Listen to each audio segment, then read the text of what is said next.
Welcome back to Derry Public Radio. Reporting from the basement of the Derry Civic Center, this is C.M. Alexander with the news. The new novel uncovering first-hand accounts of survivors of Reverend Sunlight Gardner's Home for Wayward Boys has come under fire, stating that the horrors mentioned must be exaggerated. Decide for yourself and let us know what you think about the novel Werewolf in Sunlight. You're listening to Derry Public Radio. This is Derry Public Radio.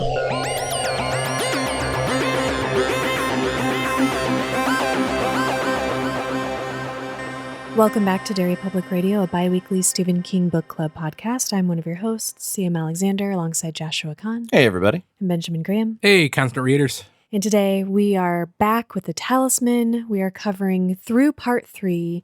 And this was a Patreon pick from Edward Serbone. And Josh is leading us through our discussion, so major spoilers ahead. Oh, man. All right. Let's see. How do you recap a story this massive? Jack Sawyer is on a journey to reclaim the Talisman, to save his mother and the queen of another world, and he makes every wrong decision. Good? Fair. All right. Good. Is that a good summary? He's been through a massive amount of shit and has just recently found himself in the company of a giant werewolf. And that's where we left off with him last time. Sadly, we don't get to start off this section with more of that. We have to spend more time with fucking Morgan Sloat. This is one of my my favorite things about the territories, though, is that Morgan's talking about how he has this key that he got from a toy mechanical soldier that he saw in a shitty store one day. Yeah, he was drawn to it for some reason. Not the soldier, the key. Yeah, and he takes the key out, and when he flips into the territories, it becomes a lightning rod. And it's just so badass. It's a very, very cool fantasy weapon. Mm-hmm. And the wild unpredictableness of it makes it even more dangerous, because we find out that the reason Jerry Bledsoe died was not some like big grand scheme or anything like I kind of was predicting. Yeah. It wasn't like a horrible backfire from some huge event on the other side. It was Morgan dropped this key and he thinks that Jerry Bledsoe might have stepped on it or something. It's fucking insane. And it blew him up. Also, I'm going to kind of pull a Ben. Why are people dropping important things? If you had something that did that, would you ever drop it? I mean, technically, I drop my phone about once a day, but I pick it up immediately. Maybe it's just a part of the world that the Talisman takes place in. That's why Speedy had to be so specific not to drop the Talisman. Yeah, because people are just constantly dropping shit very all the time. droppable items. It's a weird societal norm in the territories. Nobody sets anything down. Well, maybe that's why they're so elusive, because the mystical power that they hold causes you to want to drop them and leave them there. I love the idea of a high fantasy novel that takes place, but just one of the aspects of magic is everyone is klutzy all the time. Now we're back with Jack and Wolf, and he's getting to know Wolf a little bit. Also, we learned that it's wolves, never wolves. It's very important. I love that when Jack says it that way, Wolf laughs hysterically at him like he's such an idiot. Not in a mean way, but... And wolves are in charge of keeping the queen's herd. Yeah, they're bodyguards, guardsmen. They have important positions. They're good people. And we learned that the overalls that he wears are a gift from Phil, which means that there's an even stronger connection than just knowing his dad. They were close enough that his dad gave him a gift, and that's kind of cute. Yeah, a bunch of pairs of overalls that he now uses as a pillow. That is so cute. I love it so much. Suddenly, what sounds like a sheet tearing happens, and we see Morgan cross from one world to the other. It is so cool to finally get this. Like, Jack sees it because we only ever cross with him. Mm-hmm. And it answers a question we had. We were totally wrong about what happens, like, do you come into the world?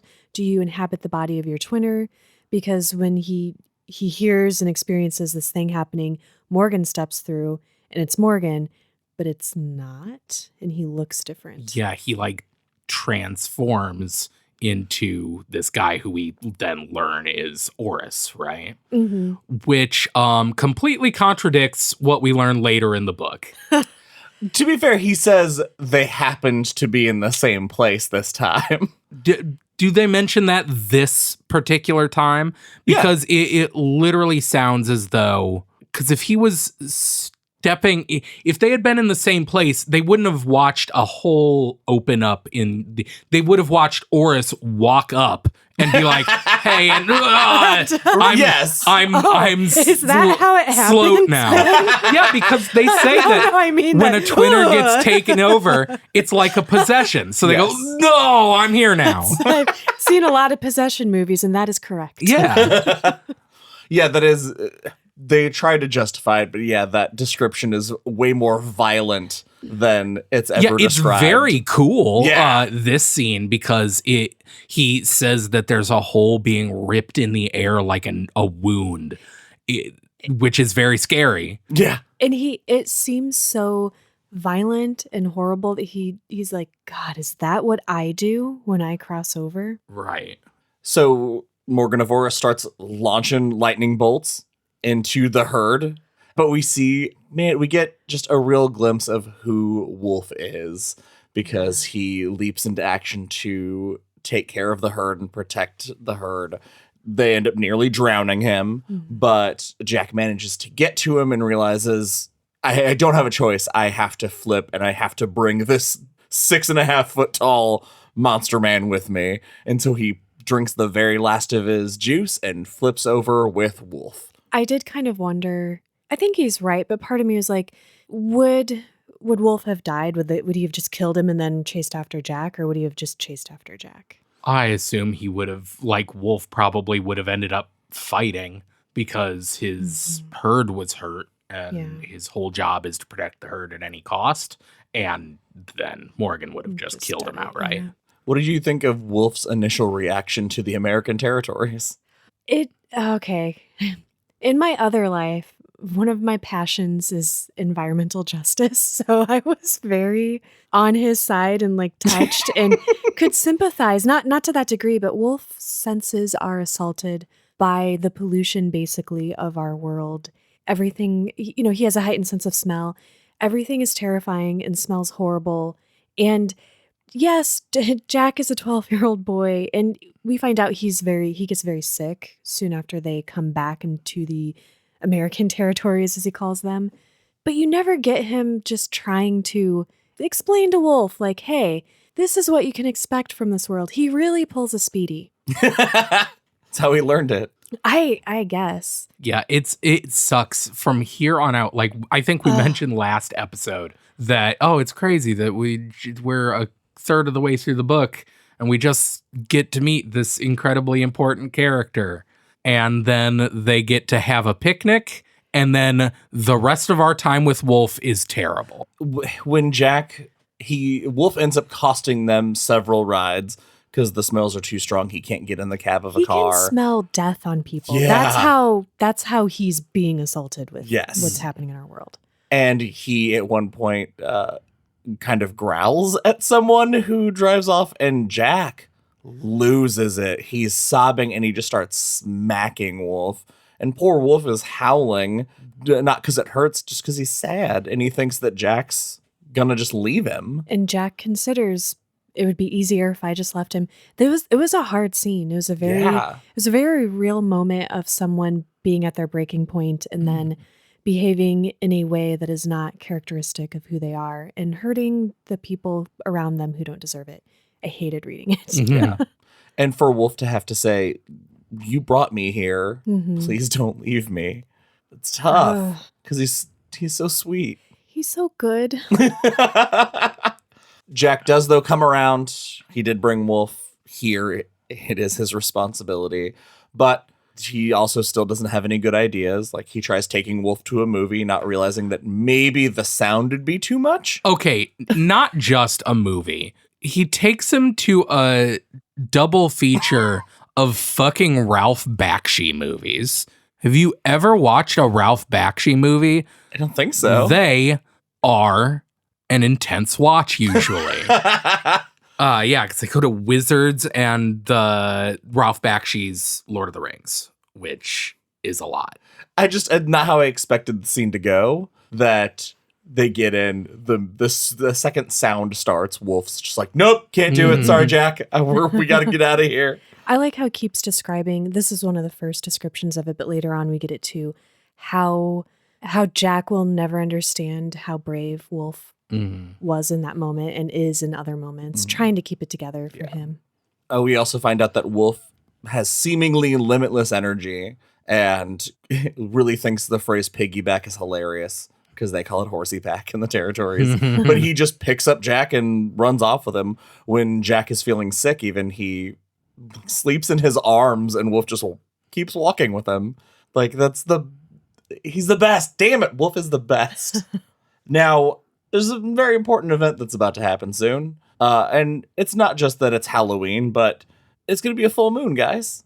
I don't know if you guys know this, but wolf people don't do well in full moons. What did you guys think about this story taking a weird turn into a full werewolf story for like a few chapters? I fucking loved it. I could have done with more of that. And I think for me, like the really cool moment was when Jack realizes, okay, he's going to turn. He's kind of changing slowly already. I'm going to have to lock him up, and Wolf agrees to that. So he goes to buy a padlock, comes back, and he can't find him at first. And then he's like off in like the tree line or something, and Jack approaches him, and it is such a spooky, menacing scene. He says, I sat here to see you coming. And I was like, what the fuck, Wolf? It reminds me God. of the movie Wolf with Jack Nicholson and the guy and Michelle Pfeiffer. Except that's more of like a kind of sexual thing. It's a sexy movie, guys. But just that menacing sort of you still have the wherewithal to be aware of what you're doing, but it's like, no, this is good. Yeah. That like it's gone far enough that now it's starting to feel good. You're embracing it. Yeah. Yeah, that moment when they find the shed and Jack is like, okay, it's time for you to get in the... And Wolf is like, nah, Jack, you don't understand. I don't go in the box. You go in the box. That's genius. Yeah. I had a moment where I thought it was a trick. I was like, how's he going to get out of this? Because I was worried he was going to kill people, and I thought killing people was what damned him. It's not. It's specifically the herd. That might include people. Some people might not. This was a flashback, though, to Jack packing his book bag to leave on this journey and also not taking a bus. Doesn't go in there with any provisions. No water, nothing. Well, he wasn't expecting to go in at all, to be fair. Take 5 minutes. Like, yeah, I got to run back to town real quick because they do sit there and hold hands for a while. Probably was enough time to go back to town and get like some jerky or something. Yeah. A water bottle. But I just thought it was hilarious. It's such a simple thing of like, yeah, why Wolf could 100% break out of a shed when he's transformed. Yeah, and absolutely. Why would you break in and hurt Jack when there's so many, quote, good smells around? Oh, yeah, the smells have become good now, too, which, given how strongly he reacted to them initially, it made him now like, this place actually smells good, seem terrifying. Yes. I loved the little bit we got of Wolf. Yeah. Because he's reduced to like, such an animalistic form that he seems so different because good-natured human wolf is so different from this like more calculating. Yeah, the way a wild wolf will be, because he talks about he knows well enough to stay away from guns and danger. That made me feel really good when there's a moment you think he's going to be in trouble, but he's like, nope, I know better. And you're like, oh, thank God. Don't hurt Wolf. Oops. There's just kind of a dropped line about him approaching a farm and not going on it because he can tell it's hallowed territory. Did anything Did that give you guys any weird thoughts? I wasn't sure quite what that meant. I didn't know if it, because in some of these small areas, there's like a small cemetery plot on the property. So I didn't know if it was a burial ground, and maybe he out of respect, you don't hunt or kill on a burial ground. I'm not sure. I'm sure our very smart listeners know and will tell us. It also might be just a deeply ingrained instinct because wolves in the territories have this happen and they live out in the outskirts where I assume there would be farms. Mm-hmm. Maybe they just know, if there are farms, we don't go to the farms to kill. And we know that spots are connected between the two worlds. So he might sense that, sacred area, even if it's not such in ours. Meanwhile, Jack has to live in time purgatory for 3 days because that's how long the phase of the full moons are lasting. So he's just chilling for 3 days inside this tiny shed. Could either of you even pretend to be able to do this? Not in a million years. I would be fine because I would have brought water, jerky, and a flashlight into book. Oh, the flashlight. That is smart. Because, he says, he can't, there's some stuff to read, but it's so dark that he just can't. It's a shed. Yeah, there's no light. So he starts, just counting the paces around for 3 days? Yeah. For 3, if my internet goes out for an hour, I want to kill myself. When Hulu buffers, I get it's so like angry. Knives in my skin. Yeah. I did like, though, that one of them is thinking about Jack's well-being during this time, and Jack often wakes up to bits of animal shoved under the door. It's adorable. It is adorable and gross. Yeah, he thinks of it like a pet dog or cat that brings you dead mice. Like, you can't hunt, idiot. Here you go. After the 3 days pass, Wolf unlocks the shed and lets Jack out. Which I found really unnerving. Just the suddenness, because he just shows up and he's like, okay, give me the key. And Jack trusts him. Yeah, though, just implicitly. So, yeah. They get out to the road and they go get Burger King, which is great. Wolf eats the entire cardboard box with the burger inside. That Fantastic. reminds me of those memes where it's usually a drunk guy is eating just the styrofoam and everything in a sandwich at 2 a.m. We've all had those nights. It's fine. But they can get a ride with this guy they meet because he has a pickup truck and Wolf can ride in the back. I'm sorry. That's not going to play on the podcast. Something that could have been arranged at the start. What do you mean? Jack knows he doesn't like smells. Flag down a truck and put him in the back. Maybe no pickup trucks pulled over for him. Yeah, there are no pickup trucks driving through middle America. Not that are going to pick up 2 hitchhikers. Continue to excuse it. Turns out this guy grows weed. And he's shares. super cool. He's the best person that Jack's ever ridden with because he's just chill. And then he gives Jack a joint. He has no ulterior motives. He just gives Jack a joint and sends him on his way. Did Jack know what a joint was? No. By the way he described it. And what he does with it later, I'm like, oh, you're not helping yourself. Well, he's got to know. Actually, he has to know something because he decides to get rid of it. He knows it's drugs, but I don't think he understands what their effects That's fair.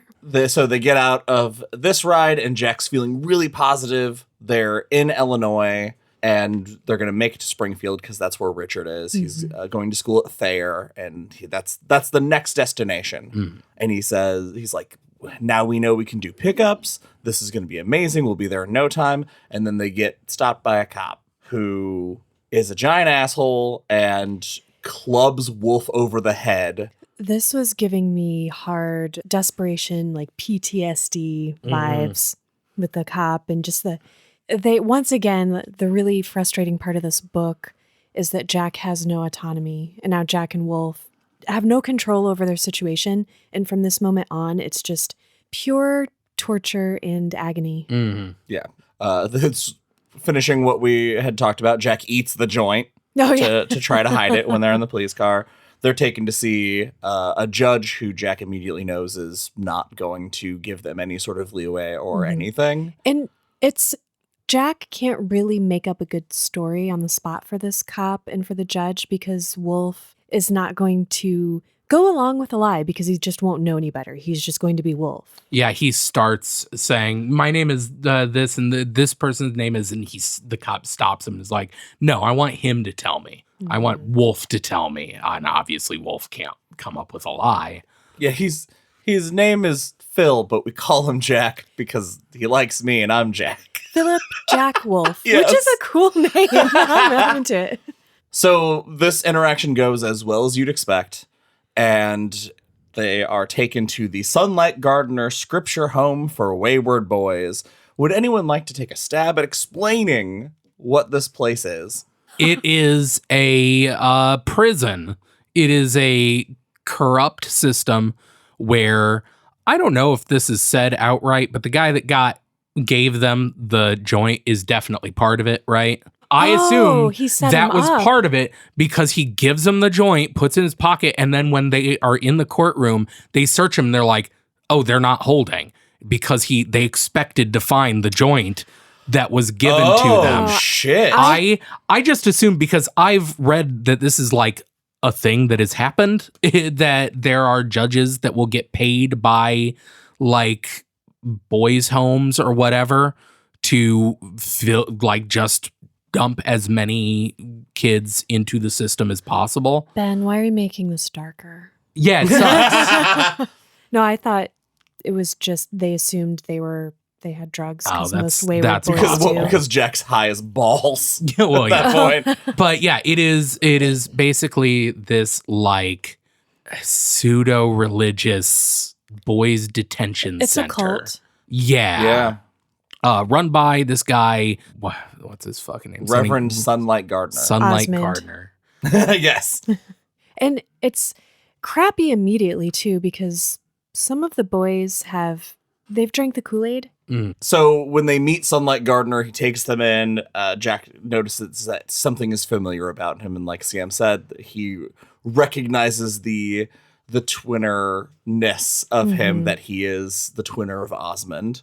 And Gardner keeps saying he recognizes Jack and is saying, like, "Where do I know you from?" And Jack's playing dumb because he's thinking maybe he just has it's that weird connection. He doesn't know that he's seen me, but his twinner has, so there's this feeling. Yeah, he doesn't know if he knows he's a twinner and knows Yeah. about the territories. They have to turn over all of their possessions, and they are taken to basically processing to get work clothes. They are taken upstairs to a place that looks like jail cells, basically, that are their quote-unquote dormitories. And they have to stay there for 30 days, and then they can stay on if they want and get outside privileges. And they also get paid.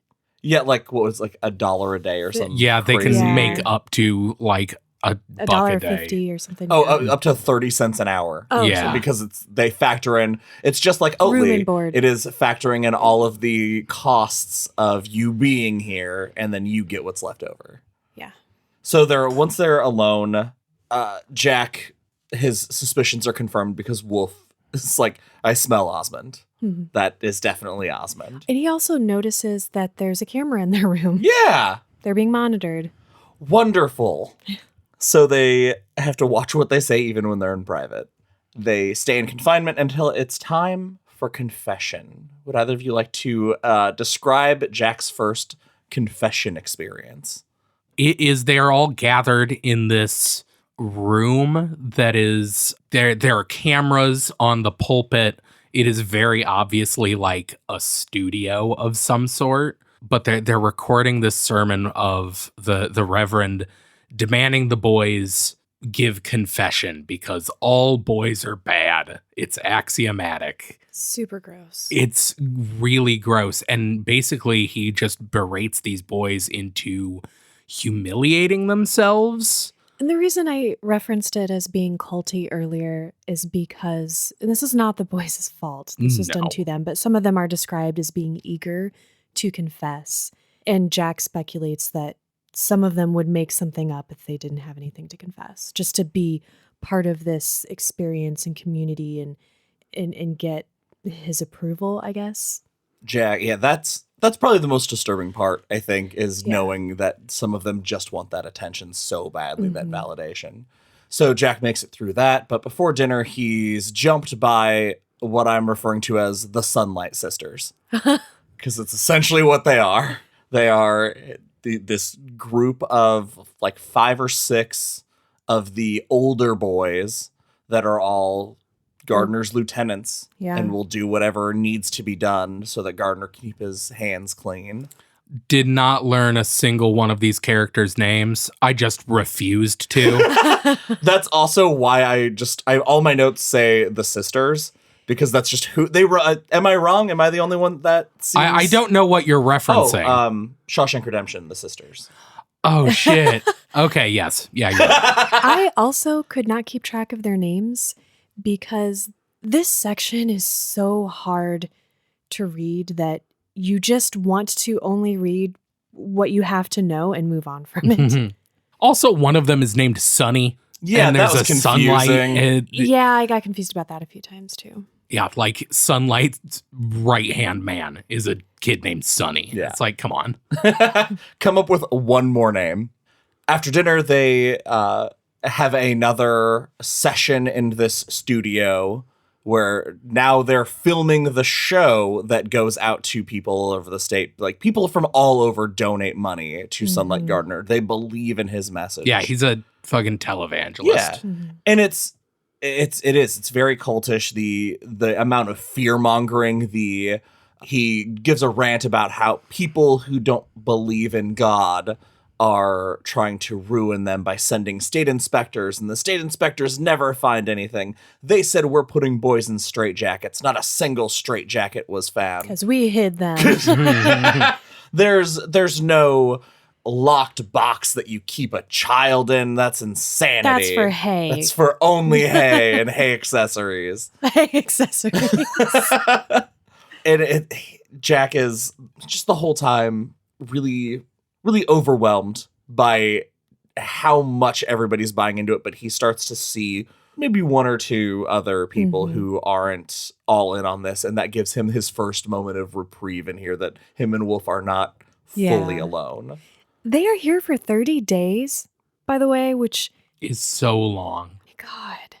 At the point where it gets to a point where it just like starts saying a week passed, and you're like, oh no. And after that happens like a couple times, you're like, oh my God, how long They is this live going to there go now. on? Yeah. Yeah. Because he thinks about flipping, because that might be the only way to escape, but something in his gut says, I have to get off this property before I do it, or else. Yeah. What's on the terrible. other side? Yeah. If this is like this here, is it worse in the territories? And Which- yes. Actually, I've given Jack a lot of shit for not thinking things through. That wouldn't have occurred to me. So good job, Jack.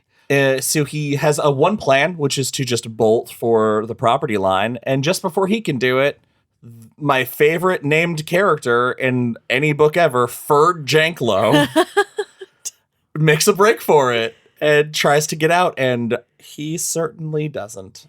No, what is really tragic about this, because you know that he's not okay.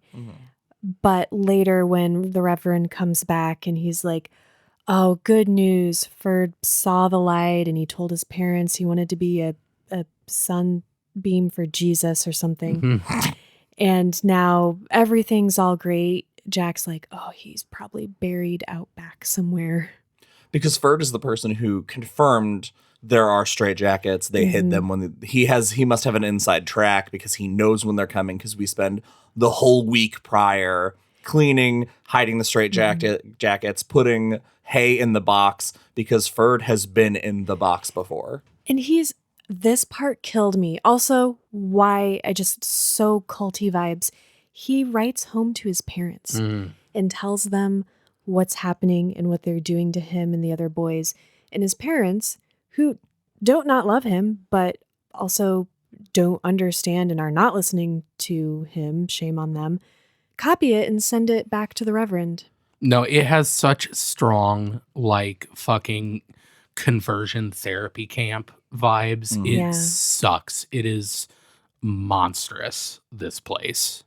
I would like to talk about my second favorite scene that takes place in this chapter, in this whole section, and that involves Heckbast, another wonderfully named character who is one of the Sunlight Sisters, who is trying to goad Wolf into a fight because he's the big Oh, bad boy, Yeah. and he roundhouse punches Wolf in the face, and everyone's gathering, freaking out about it. Wolf is very surprisingly calm about being punched in the face. He takes another swing. Wolf catches his hand and just crushes it in his hand. And he doesn't crush it quickly. He just very calmly and slowly over the course of what felt like 5 minutes, just crushes it until it is ruined. Yeah, they described the sound of the grinding of the bones in his hand. It's brutal. And the whole time Wolf is just like, you don't fuck with the herd. Fuck you. I knew it was bad with all the crunching sounds, but when Jack says he just sees blood pooling out of the hand, like, holy shit, man. Can't imagine what It's mangled. that hand is ruined forever. And good on him. but it's too many people. All of the sisters and Gardner get on him, and they put a hypodermic needle in him and lock him in the box, which goes about as well as you would think, putting someone like Wolf in a box. And he tells Jack that Wolf will come out of the box as soon as Jack tells him how they know each other. And Jack wants to because he can hear Wolf just screaming and howling nonstop this whole time. And he has to walk past the box. And he wants to help his friend, but he just keeps thinking about his mom. He's like, I can't do it. It's also that he can hear Wolf no matter where he is because they have that connection. So it is constant screaming. And oh my God, I took that literally. That just Wolf is having such a massive panic attack that no matter where you are on the grounds, everyone hears it. I just thought it was all the time. I did too, because the reason they let him out isn't because Jack gives up the goods. It's because the Reverend's like, okay, somebody's going to hear him and we're going to have to deal with an inspection or police coming. We should also mention, because we haven't described the box, just that they say it's used to hold hay. It's a black metal box that is, I believe they say it is 4 feet high and 6 foot long, and Wolf is 6'5". So he is crammed in that box, and there's steel hinges on it so that no matter what, he can't. That makes me feel like I can't breathe right now. Yes. Right here and now, I can't breathe.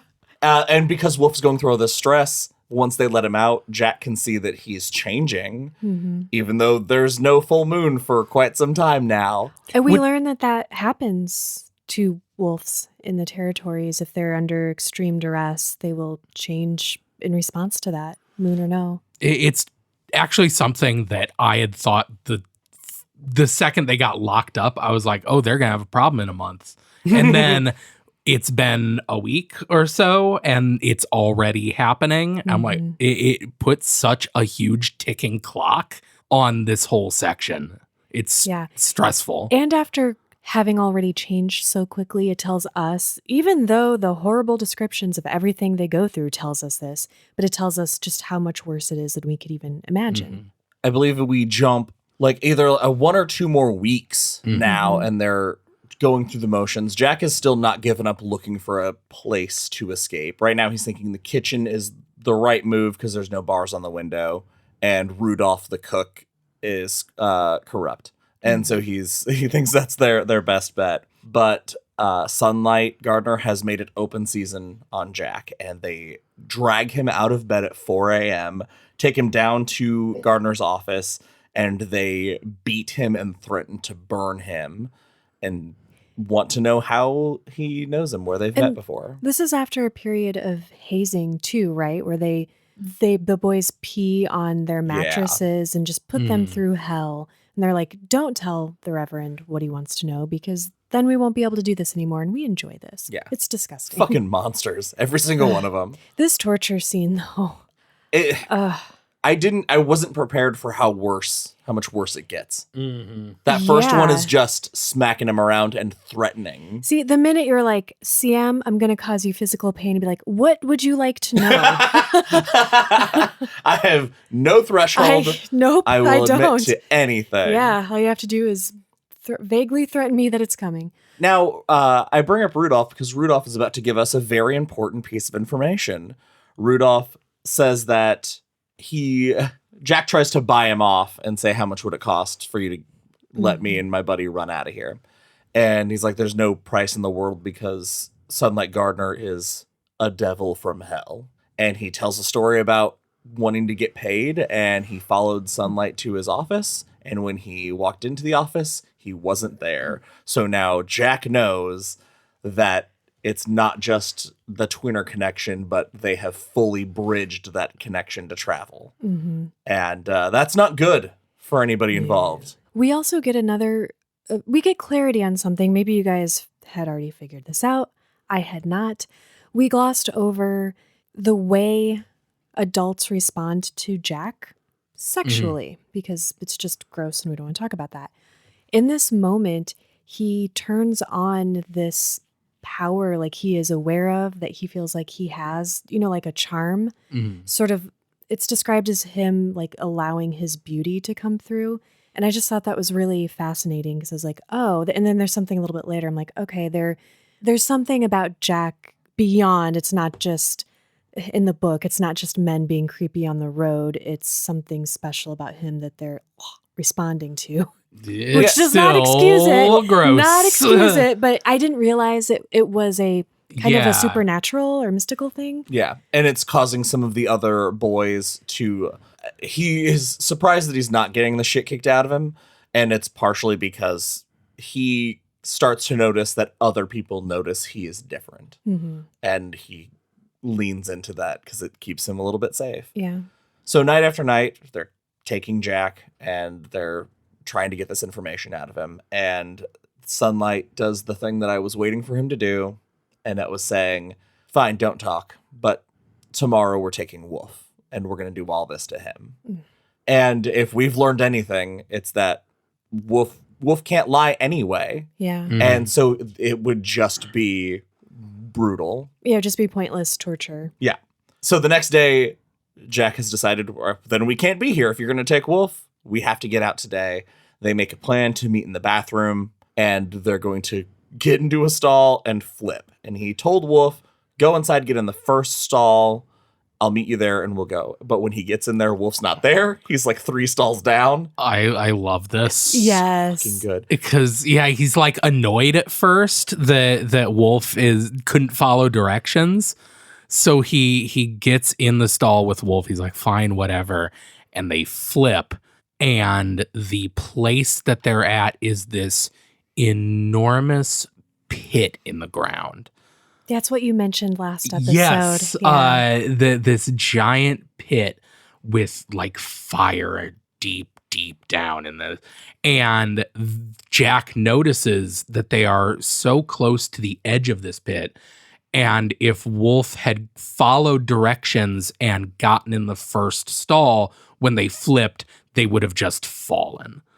And that's really cool. So it makes me think, like, does Wolf have like just a deep connection to the He's of the territory, so maybe he just he has sensed a better. it? Yeah, I think so. In this, we see Jack right before they flip, like he does it without the juice, so he's realized he has it in him. And when they were on the road, he had a really bad fever, and Wolf gathered some herbs and stuff and gave Jack something to drink, and he felt like he was going dim. He thought he was going to flip so much that he grabbed Wolf. He's like, hang on to me. And so this is when he figures out how to flip without relying on something else. I love, though, that when he sees these creatures torturing, like whipping these men or, whoever, I can't remember if it's supposed to be like the boys. Yeah, it's all we see is that there are several men who are stripped naked, but the collars on them that they're chained to. In labor and they're mining these green rocks while being whipped by these gargoyles. And Jack's like, oh, is this where gargoyles came from? Did someone like who could flip see this and then come back and like that's why we have gargoyles, which I thought was awesome. That's so fucking gargoyles cool. are rad. These ones aren't though. They suck. No, and he notices that they have strong similarities to the boys from Sunlight. To the sisters. Yeah, to the sisters. And we see a horrifying moment where a prisoner is being whipped, can't pull himself back up, falls to the ground, and a minecart runs over him. And from the distance they are in, they can hear his spine snap, and the head turns, and it's Ferd Janklow. Yep. That was awful. And also doesn't make any sense. So No. he can they sent him to the territories, but wouldn't he just be in his twinner body? But it is him. Oh, I just assumed So- that was his twin Yeah, I dying assumed it was after he died. Yeah. Oh. It's only a few days had Yeah. passed, so. Oh, because I was like, oh, wait, is this like they take the boys that try to run away and they take them to the territories to be slaves, I guess? But no, that makes way more sense. It is a really cool analog though for what they are experiencing in the Sunlight home. It's like it's basically that. Well, they flip back, and now they're 2 more stalls down when they flip back, and then there's an epic fight in the bathroom. Would either of you like to take the fight in the bathroom? We can take it in the bathroom right now. Let's go! Yeah, they barge in and accuse them of having their wieners out. And later, one kid's like, Wolf's was so big. You didn't even see it, how big it is. And they have this knockdown, drag-out fight. Did I imagine this? Or did it really happen? Did Wolf, like, rip a sink off the wall and hit the other guy with it? No, he grabbed the guy and threw him into the sink. Oh, that's still cool. That is still cool. Maybe you're conflating it with the time later when Wolf rips a guy's arm off. Fuck yeah. Maybe. But that's getting ahead of ourselves. Yeah. They fight back really hard, and they're not doing too bad. And unfortunately for them, Reverend comes in with his medical bag. Yeah. And they get hypoed, and Jack wakes up in one of the straitjackets we heard about. Down in the Reverend's office. He's in the straitjacket, and Wolf's back in the box. Oh, this is where I made the note. The box is 6 feet long and 3 feet high. Oh, that's much worse. Yeah. Jack comes to, and one of the kids is like, he's waking up. And Gardner's like, there's no fucking way. I gave him enough to keep him down for like a week. But so Jack uses that to his advantage, and he just listens. And he can hear Wolf howling even from this distance. And then Wolf goes quiet. And that's scarier. Bad sign. Yeah, immediately everyone on campus is just like super on edge because he's been howling for so long. Yeah, it ruins their confession. Boo-hoo. Jack overhears that Sloat is on his way, that he's been Sunlight has called Morgan and he hasn't come. Yeah, this is where we find out that he's trying to figure out who Jack is because he does absolutely work for Morgan. Probably not a surprise, but he wanted to make sure that he had the right kid before he ever called him. Right. Jack sees his safe that has the envelopes of money, not just the ones that kids have collected and the pay that they're quote unquote getting, but also the donations that are coming in. He sees all the possessions of all the kids, so he knows his stuff is in that safe. And that's when Gardner notices that he's awake and calls him Jack Sawyer.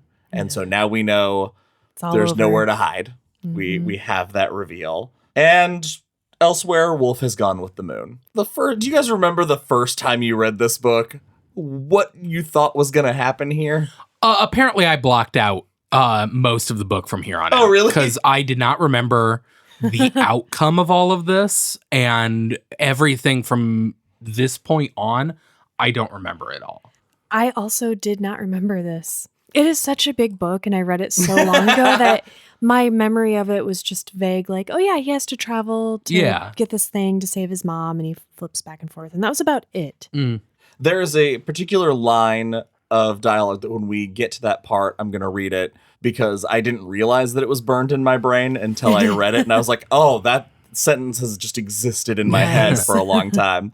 So Rudolph beats bricks when he hears the pounding on the box and the box is starting to give. So he's the smartest person.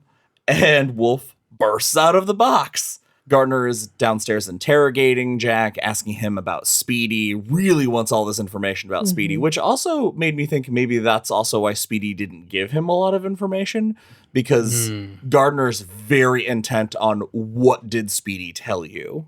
So I wonder if there's something, maybe we'll find out later. Yeah, towards the end if that there he are doesn't tell him purpose. stuff, then he can't tell it to other people. Right. Yeah. When he doesn't answer, they finally use the lighter and they burn the webbings between his fingers. Fuck you. Awful. There's nothing. No, there's one thing worse. Everybody should go see the movie Everything Everywhere All the Time. It's incredible, but there is a scene where a character has to give himself paper cuts between all of his fingers. Oh, Ben, no. Yeah, but in a funny way. No. Oh, good. It's a very good movie. Good. Now let's talk about what Wolf is doing, because Wolf tears through this fucking house. He bursts in, decapitates one of the kids in the kitchen. I love how he swings on the chandelier and brings it down. Yeah. And he meets his old buddy Heck Bast, who has his arm in a cast, and Wolf stalks him down and claws his back to the point his spinal cord is showing. It fucking rules. It is so satisfying. Some of the shit that Wolf does is so fucking brutal. He disembowels a dude with his teeth. Yeah. It's fucking awesome. Crazy. The human jaw is not supposed to be able to do that. One of the kids panics and calls Officer Williams, who's the guy who arrested them and brought them here. So now the police are going to be on their way. And one of the kids has his headset on in Gardner's office and can hear just screams and panic from upstairs and is trying to get their attention to say, something's happening, people. Something's going on. They do not give a shit, at least not yet. Yeah. I didn't realize that Jack and Wolf had like a telepathic connection until right here. Because they're talking to each other and Jack is telling him where he's at and trying to warn him. And because well, see, that's why I assumed this when Jack said he could hear him screaming wherever. That's why I thought it was purely like a psychic connection. So when this started, I was like, yeah, that makes sense that they can sense each other, especially in this transformed state. Wolf is more territories than not. And so those abilities are heightened. But yeah, he calls out to Jack to say, where are you? And he says he's in the basement. And this is the line of dialogue as Wolf is making his way downstairs. He went down the stairs on all fours, silent as oiled smoke, eyes as red as brake lights. And I was like, holy shit. I forgot how that's what that's from. Yeah, that's cool. Because I have that ethereal wolfly image that has just lived in my head of him going down the stairwell and completely forgot where it was from. That's why people should reread books. Absolutely. Gardner loses it after he hears that police cars are on their way. This is Oof. I did enjoy this part because he's like, okay, kids, okay, take my gun. I'm gonna go get the car. And I'll totally honk when it's safe for you to come out and get in the car. And they're like, oh, what about so-and-so? He's like, oh yeah, sure, that guy can come too. No big deal. Wait for my honk. And Jack's like, you idiots. And he manages to talk them into letting him out of the straitjacket because, I mean, look how bad it's going to look when the cops get here, guys. Come on. Yeah, you got to hide the straitjackets. Yeah. And they do. And the second he's free, Wolf bursts through the window from the chapel studio into this area and just starts slaughtering. Oh, you guys. And Yeah. And then good old Sonny, his right arm, has Sunlight's gun, decides he's going to shoot Jack and end all this, pulls the trigger, and Wolf puts his body in between the bullets and Jack. I have to say I was impressed that he focused on Jack, but very sad that Wolf jumped in the way and Ben, you made a comment last episode about wishing we had more time with this character. And I didn't remember. I didn't remember this at all. Oh, because when I read that, I was like, oh, Ben knew he was going to die here. No, I did not remember, because when I think about this book, I think you said it last episode, like Wolf is kind of the heart of the story. Yes, he is. And he is not there for long. No, you know who's not the fucking heart? At least not through the part we get through. Richard. Anyway, we'll get there. Yeah, but... we lose Wolf and get the biggest wiener in the world. Fucking... But Wolf doesn't go down just then. Sonny keeps shooting him. Yeah. Wolf rips off Sonny's arm and kills him. And I love the moment he dry pulls the gun and Wolf's still standing. So such a death that character deserved. And Jack Brains, is it the other guy with a clock? Yeah. It's so sad when Wolf finally goes, because Jack's like, we're going to get you to the hospital. We're going to take care of this. You're going to be all right. And he's like, I don't want to be trapped here. And he knows he's dying. And so he's letting go, and he starts to fade, and he fades back into the territories, presumably. And the last thing he says is, I kept my herd safe. And he tells Jack, he's like, I love you, Jackie. Yeah. And he did keep his herd safe. Yeah. Absolutely heartbreaking. And Jack goes on. He escapes before the cops come, and he's like worried, thinking, he's not going to get 2 miles before getting picked up, but he makes it away. But he has this newfound feeling of like, Wolf died specifically for me. This is a direct result of my actions. I am responsible for this death.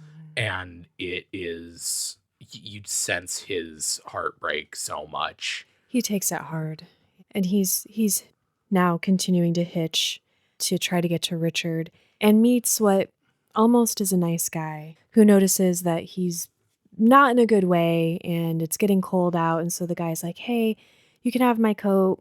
My kids got me another one. I don't even need this. It'll keep you warm. And has like a slip up where he's trying to tell him, hey, it's going to protect your skin against the cold. And he almost says beautiful skin. Yeah. Yeah. And the guy... You never want to comment on a stranger's skin. No, not a little boy's either. No, definitely not. And the guy is like freaked out by his own actions. And so he was going to take Jack much further. And he's like, actually, there's a rest stop up here. I'll buy you a meal. And then, I'm going to go. You'll be good. I wouldn't leave you here if you wouldn't be able to find a ride out. And then like can't even bring himself to go inside with him. He's like handing him money over the roof of the car. He's like, here you go, take it. It's just freaking sad. Yeah. Like there's no breaks for Jack or anyone he involves in this, which is baffling that he continues to want to involve anyone else. Yeah, that's that feeling, because he has a nightmare about Richard, Wolf and Wolf dying in this wasteland. And then when he gets to him, it is Richard lying there dying. And he's literally like a day away from Richard. And yeah, it makes you want to go, maybe you should not do that. Yeah. Maybe you should get on a bus. I do like that at the diner, though, we get to hear the fallout from the Gardner home, that everything's been exposed. The judge and the cop have been arrested. It was nice. Thank you for wrapping up that story so that we could have some peace. Yeah, after you broke my heart, I guess thank you. So Jack eventually makes it to Thayer and sneaks around, finds Richard's room, knocking on the outside of the window. And Richard is everything I thought he would be. How did you guys feel about the intro? How Richard is presented, or like to describe Richard? His dad first described him as being obsessed with chemistry. Yeah, something. Like that. Just a very kind of a black and white thinker, very scientific, and wants to see the evidence for everything. Is kind of like, that sounds like a pretty cool character, actually. I think that's really interesting. Poor kid is way more dull than that. But we find out why in a little bit. He's been through something that has shaped how he feels about anything that does not make sense. Yeah. I think he's kind of a great foil to Jack because Jack is so adventurous and like from the beginning of the book accepted all of this crazy shit happening to him with very little doubt. Yeah. And Richard's entire being is about order. Yeah, prove it to me or it doesn't exist. Yeah, he says that after making Richard read Lord of the Flies, Richard told him, well, it wasn't very good, but there's no such thing as a good made-up story, right? That's insane. Yeah. Which is the craziest thing anyone has ever said. But really, like, gets to the bottom of what Richard's deal is. Pretty quickly, yeah. When Jack tells him what he's been through, he just tells him straight up. Yeah. It's like, there's a werewolf. A werewolf was and involved. I got to save the queen, who's also my mom. It's like, okay, Jack, you're just ripping the Band-Aid right off. Except for anything to do with Richard's dad. He knows that he cannot say a word Probably a about wise Sloat. move. Yeah.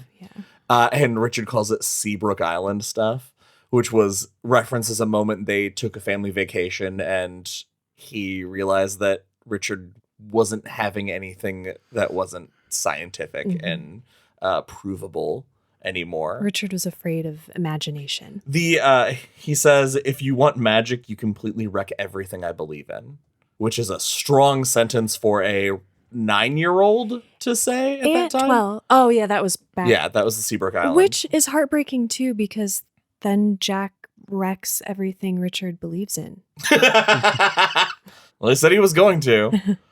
Oh, and weird, the kid in the dorm next door is Gardner's son? Yeah. What the fuck? I love that when he finds that out, because Jack just like wanders by the room and sees that there's like luggage out, and he's like, "Hey, what's going on there?" And he's like, "Oh, this kid is the son of the guy that ran the place that you say that you've been trapped."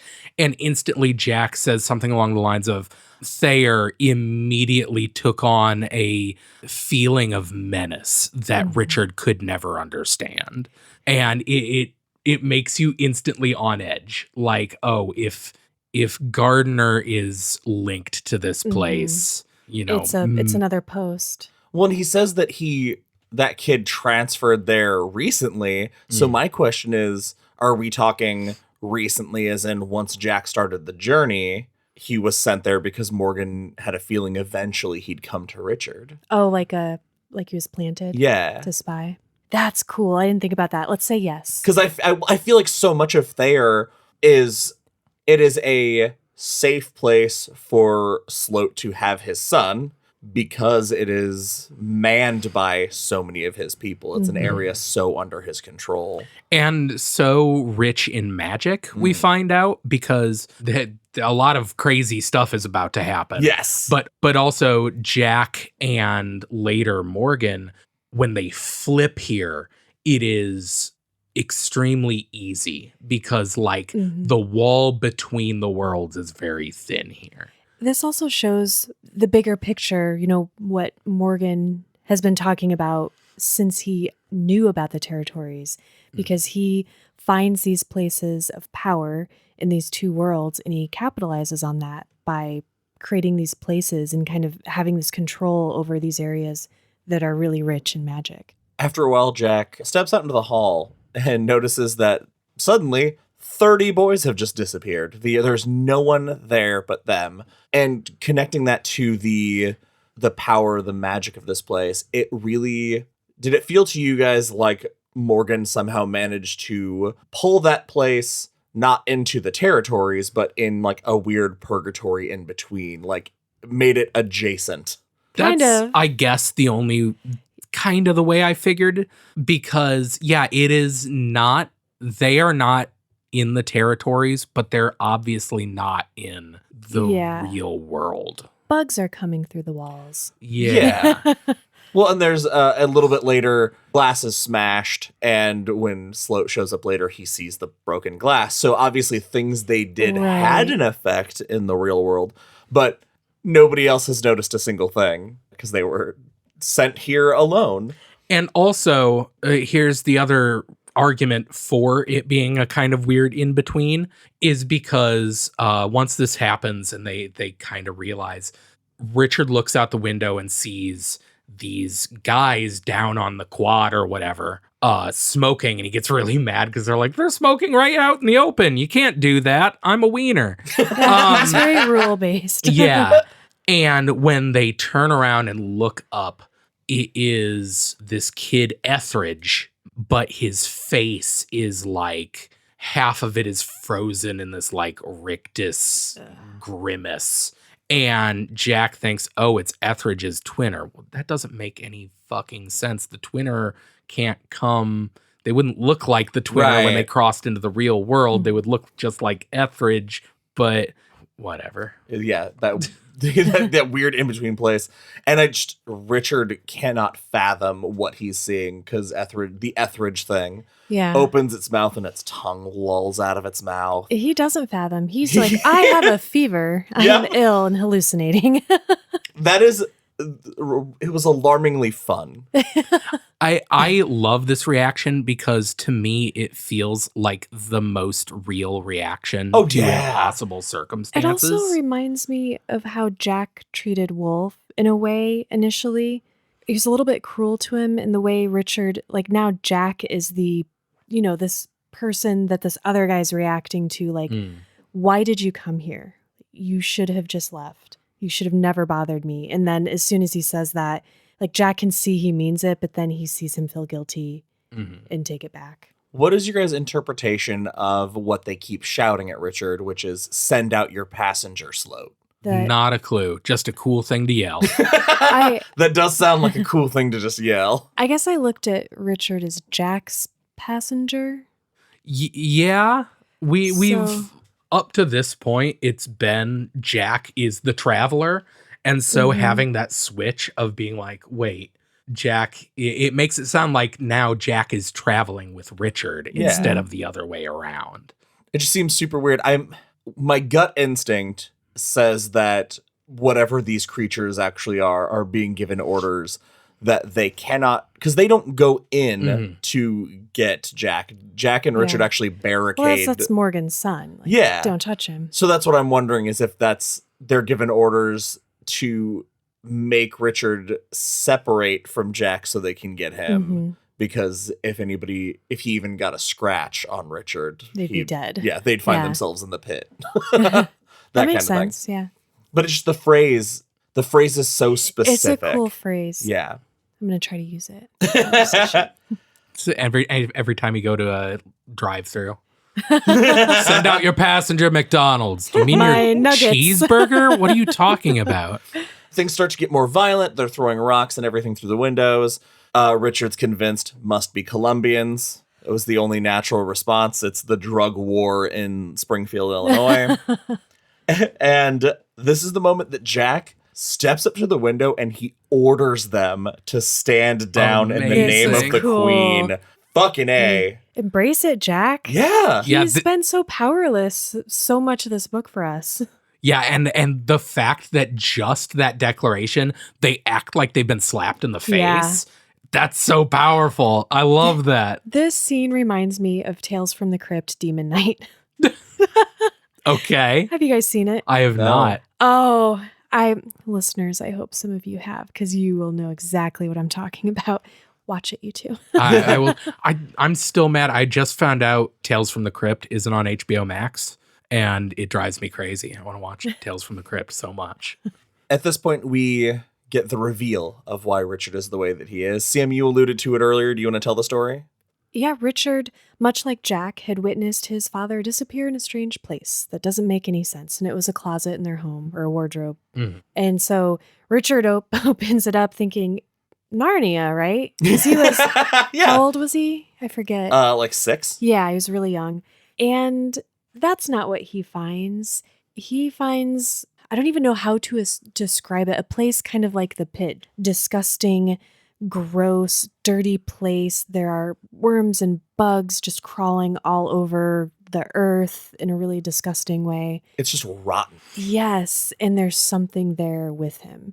And he's screaming and freaking out, and he's trying to get back the way he came, and there's something after him in these tentacles are reaching out and grabbing him. And he makes it back into his world. And his dad comes in the house, not out of the closet. He comes in a different way than where Richard had seen him leave. And it's really heartbreaking when he's like, hey, are you okay? How Richard responds to this, because it defines the rest of his character. He doesn't tell his dad what happened, or even like a little kid might think, I had a nightmare, or there's a monster in the closet. A little kid would say that. And he's just like, oh no, everything's fine now. I think I'm not feeling well. I need an aspirin. Yeah. Kind of what he's doing now with that. I must have a fever. Yeah. And he hugs his dad, and Morgan. It's so weird to see a character like Morgan be a dad. Care about anything? Yeah. Yeah. But we do know if he cares about one thing, it's his legacy. Yes, we learned earlier. I don't think we talked about it. He loves his legacy, which is technically his son. But this is my favorite phrase of Richard's in reference to Richard. He has had enough forever, and that is repeated so many times. And I find it's the best way to describe Richard's character. It's so frustrating. You can at least me, I was right there with Jack, because the point where like he takes several naps because he's just like, I can't, which relatable. And at some point it quiets down, so he's like, oh, I can wake up without risking being insane. And he looks out a window and sees these wild dogs that are running everywhere and these people that are advancing on the building. And he responds by taking his glasses off, dropping them on the ground and stepping on them and being like, well, damn, I can't see anything. It's weird. So deliberate. I love it so much. And he's like, broke these. Yeah. Also broke my back at Pair and PE a few weeks ago. I can't see anything. And Jack's like, I remember you being able to see pretty okay. But Jack politely plays along, especially when fungus starts growing on the wall. This is so gross.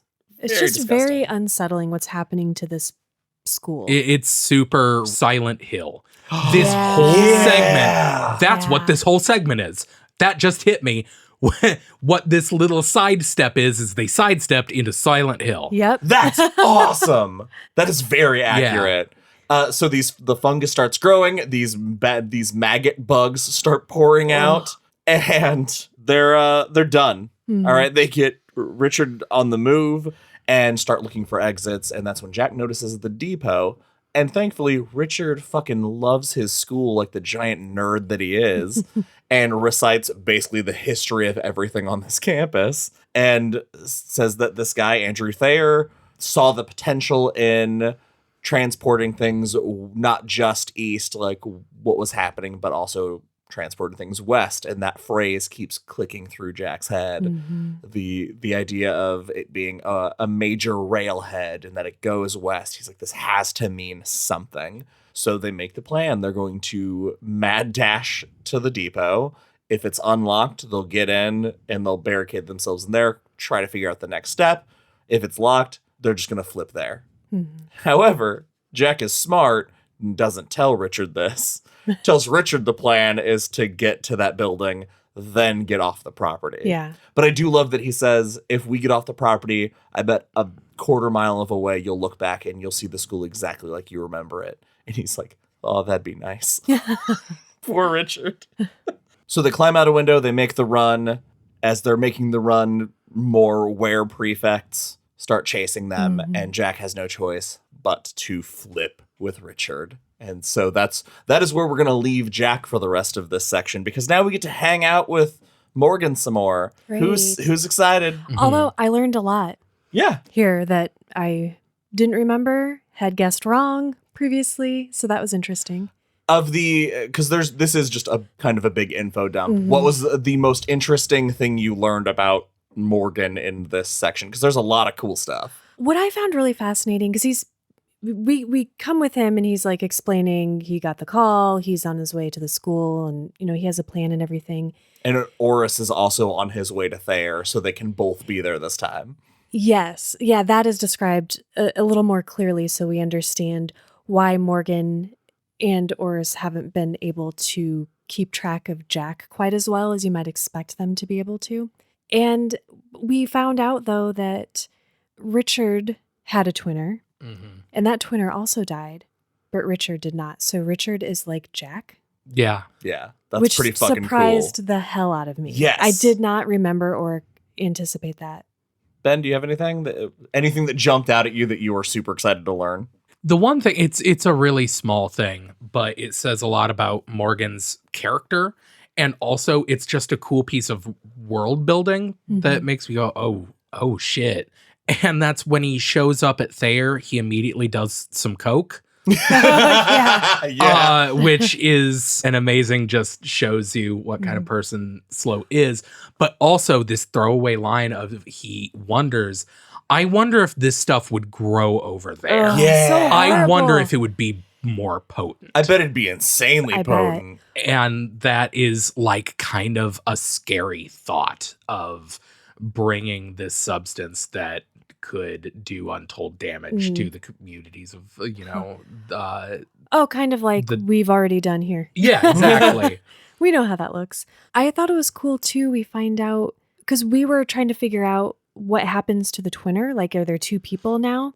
We find out that when your twinner is alive, you kind of inhabit their body. Like, it's like a possession almost. And there's a cool throwaway line too about him speculating people who like maybe are schizophrenic or possessed or something, their twinner has flipped into their body. They don't know what's going on and they think they're crazy and they can't deal with it and they break.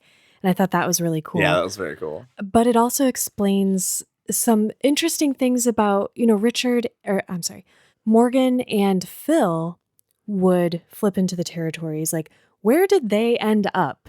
Did they have to find each other? Yeah. But it makes sense, like, when Jack is going to take Richard with him. Good thing Richard's twinner is dead because he would not be with him when he flipped. Right. That's such a small, important piece. I hadn't even thought of that. Oh, it's a good, yeah. That would have been hilarious.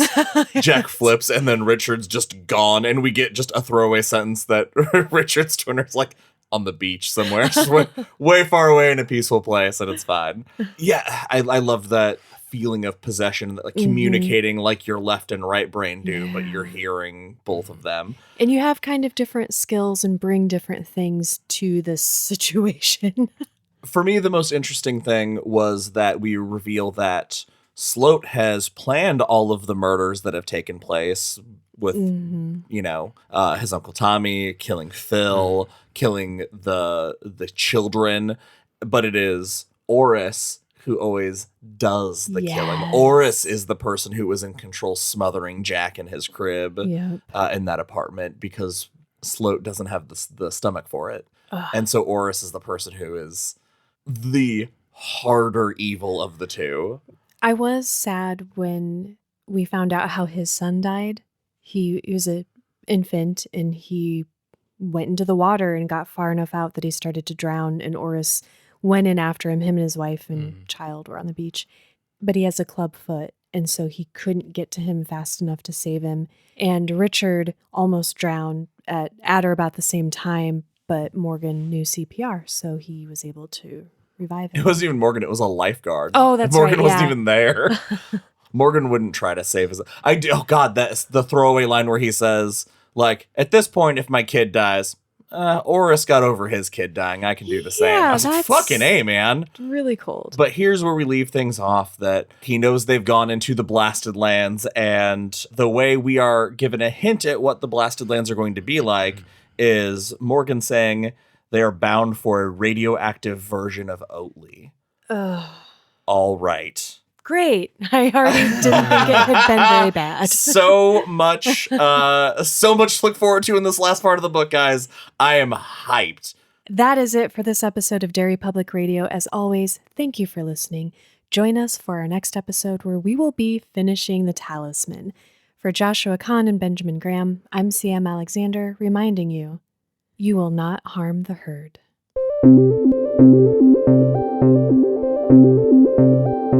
Hey everyone, CM Alexander here. Thank you for listening to The Talisman Part 2. We hope you enjoyed it. Let us know what you think of the book so far on our Facebook and Instagram at Derry Public Radio or Twitter at Derry Public. And you can always send us an email at derrypublicradio@gmail.com. Don't forget to check out our Etsy store, etsy.com/Derry Public Radio, and our Patreon page for bonus episodes and additional perks. This coming month, we are releasing an episode with Dollar Baby director Ian Klink, where we talk all about the short story and the film Sometimes They Come Back. That's all for now, listeners. Goodbye.